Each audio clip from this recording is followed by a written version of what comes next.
hello and welcome to Intruders TV. We're with Alicia Navarro from Skimbit.com. So Alicia, what is Skimbit all about?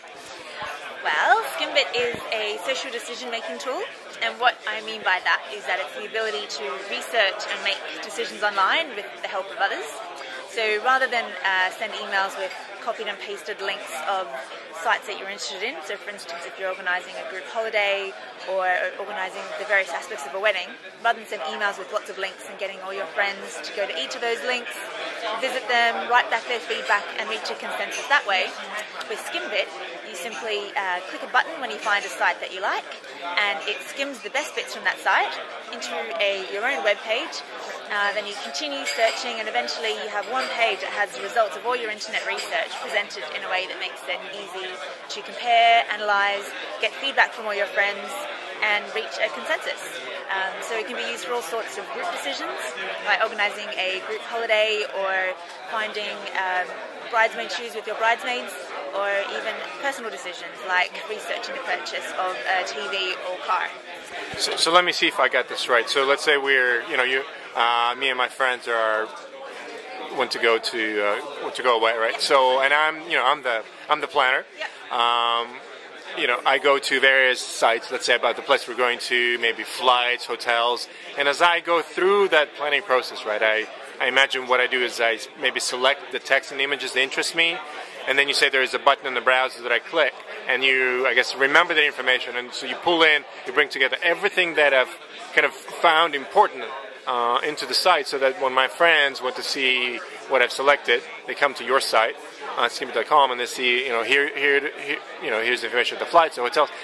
Am I getting the idea right? Actually, slightly even cleverer than that. So when you find, we've got a clever little algorithm that when you say this is a potential villa that we would like to go on when we go to Ibiza with a group of friends, what we do is our algorithm goes through the web page and it automatically skims what it considers to be the best title, description, image, and the decision-making criteria. And then what it also does is it picks out alternate titles, descriptions, and images. So you can say, yes, that's the title I want.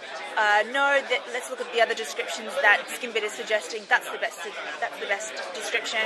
Which image do I want to show? I'll pick that one, and it's all done for you. We've got an algorithm that basically weighs different text based on how it's marked up and its relevancy to the project title.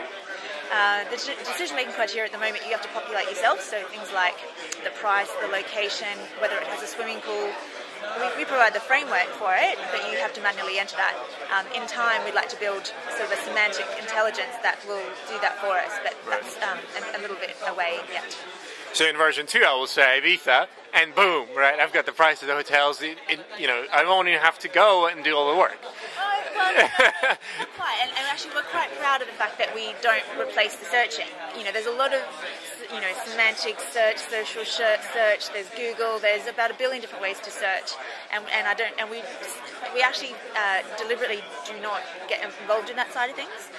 We believe that there's other people that can do that better, and we want to keep our site with a degree of integrity and objectivity. Sure. So you still search the web as you normally would. What we do is that when you find a site that you like, however you have found it, we just enable you to bookmark the best bits of that site in a way that makes it easy to compare with all the other options you're considering for a decision. So it's like social bookmarking, but the next step, because it's not just the URL, it's all the best bits, and presented in a way that helps with the whole decision-making process. So getting everyone to look at it, getting everyone to give feedback, comparing. We have this clever little way of aggregating everyone's feedback and presenting the results in a kind of fun graphical way. So ranking is represented by a horse race, and the winning horse is the finding with the highest average rank. And rating is represented by different sized stars. So the bigger the star, the higher the average rating. So it's kind of just a fun way to help you through that process. And then the final step, we have a set of tools that help you act on that decision, like a map and a notepad or a checklist. And in time, we'll add other widgets as well. Right. So just tools to help you along the decision process. And it's the whole. We've got ideas for our product innovation that are a kilometre long. So there'll be all sorts of things like tools to help you pick a date. So if you're going to go away, it's not just a villa that you often have to decide, but what weekend you'll go. There's other ways that you can collaborate. So there's a lot lot of ideas that we've got to kind of boost and enhance the collaboration and skimming functionality. But for now, I mean, it certainly works, and we've got, you know, people that love it. Okay, and so tell me about the idea, how you come up with it, how you came to realization. Oh, there's a whole story behind it. Well, I mean, I came up with the idea years and years ago.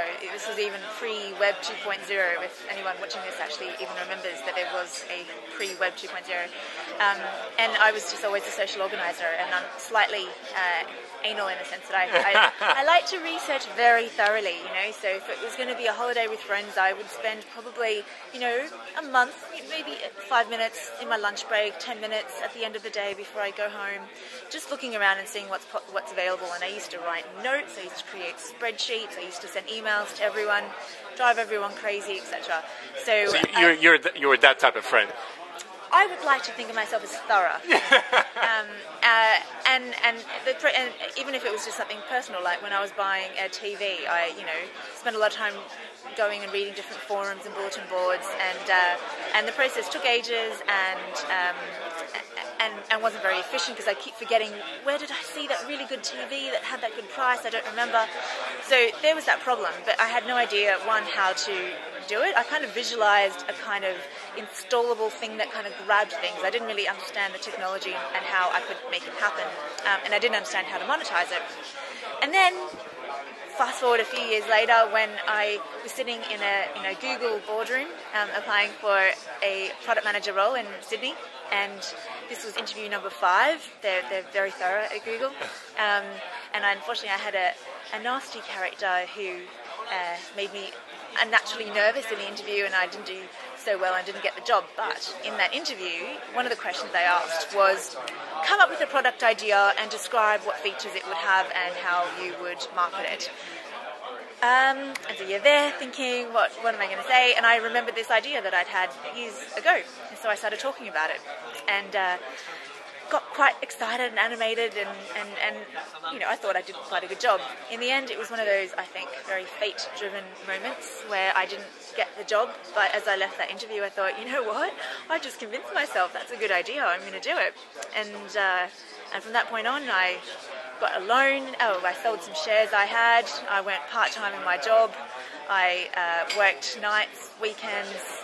I called in every favour I could possibly from every possible friend. You know, my business cards were made by friends. My design was done by me giving bottles of wine to a designer friend of mine. You know, I outsourced and found a company in Romania to do my website, and managed over the space of a year to build a site that realised my vision, which was quite exciting. And so now we're at a stage where the product's there and it works and it looks okay, and hopefully now we're ready to go to the next step, which is getting funding and making it, you know, the kick-ass application of the year. So thank you, Google. Well, you know, Google's going to look back and go, we missed out on that one. Well, you know, they can always still get the talent by acquiring the company, right? There are certainly ways, and wouldn't that be a nice, I run again to that tail? Yeah. Yes, indeed.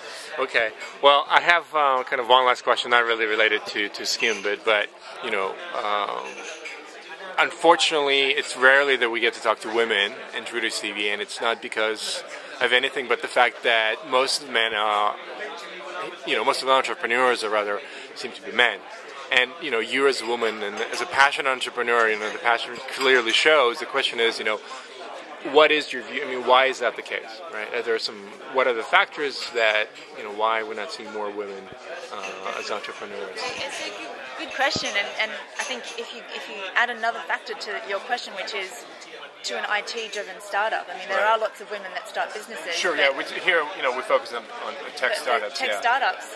I mean, I studied IT and have always been, you know, I was coding in BASIC on my Commodore 64, you know, 20 years ago.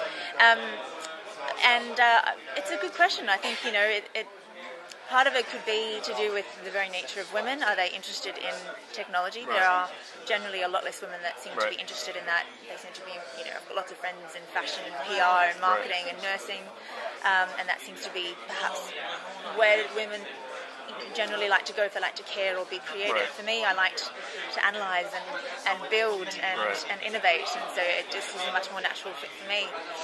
And then the next step, creating a startup, it's a bloody scary thing to do. A lot of women at my age, and of course I will not disclose that, like to, probably are married and are thinking about children. And I'm looking at the next, 3 years of my life working 12-hour days, and it's a lifestyle decision which I think a lot of women perhaps prefer not to have to make. And I think another factor of it is, I guess it takes a certain type. I think I'm very conscious of the fact that there are certain things that I'm probably not very good at. I'm not brilliant at negotiating. I'm not brilliant at finance. I certainly don't know the granular level of technology, but what women do have and are good at is networking and building relationships and establishing trust. And so I instead use those skills to make up for what I don't have. And I build a network of people that want to help, and I get by. So I'd love to see more women in it, and the women that I have met have been really supportive, and we all want to see more women out there. I think it'll make for a much more pleasant environment to work in. Not that it's unpleasant to work with us, let's face it, it's been quite fun. Okay. Well, yeah, I'm sure if there are any female entrepreneurs or would-be entrepreneurs watching this, Alicia would be more than happy to tell you. Come work with me. I want to build a little company of lots of women. Of course, the 2 men I've hired are men, but I'm sure we can even the odds. Alicia, that's great. Best of luck with Skimbit, and I'm sure we'll see more of each other at networking events here in London. All right? Thank you. Good luck.